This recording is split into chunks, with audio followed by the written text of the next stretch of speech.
ஒரு ஒரு கூத்து நேற்று என்னன்னா, ஒரு தெரிஞ்ச நபர் ஒருத்தர் ஃபோன் பண்ணி என்னென்னவோ பேசுகிறாப்புல.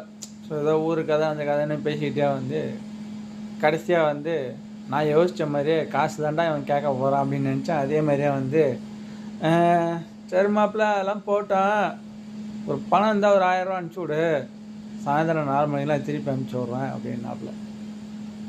நான் என்ன சொன்னேன், இல்லைடா இந்த மாதிரி இன்னும் சம்பளமே வரலடா அப்படின்றேன் நான். அதுக்கு அவன் என்ன சொல்கிறான், ஏடா தேதி இப்போ தானடா 7 ஆகுது அப்படின்றான். தேதி 7க்கு எனக்கு சம்பளம் வர்றதுக்கு என்னடா அப்படின்னா நான். டேய் எனக்கு 10ஆம் தேதி தான்டா எனக்கு சம்பளமே. 7ஆம் தேதி மாதம் 1ஆம் தேதியெல்லாம் சம்பளம்னு சொல்லி அவன்டா சொன்னான். ஆக்சுவலாக என்னன்னா,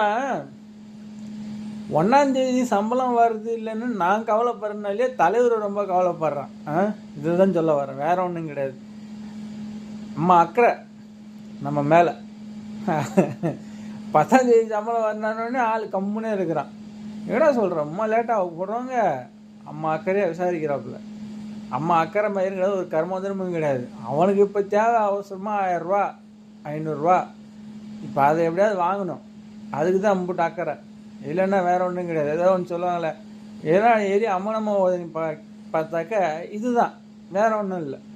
இந்த அக்கறை எங்கே போய் முடியும்னு அந்த மாதிரியாவது போய் எங்கேயும் ஆட்டி மாட்டிக்காதீங்க. 1000 கேட்குறாங்க, 2000 கேட்குறாங்க, 300 ரூபா 400 ரூபா யாருக்கும் கொடுக்காதீங்க, சரியா? திரும்ப அதெல்லாம் வரவே வராது, வாங்கவே முடியாது.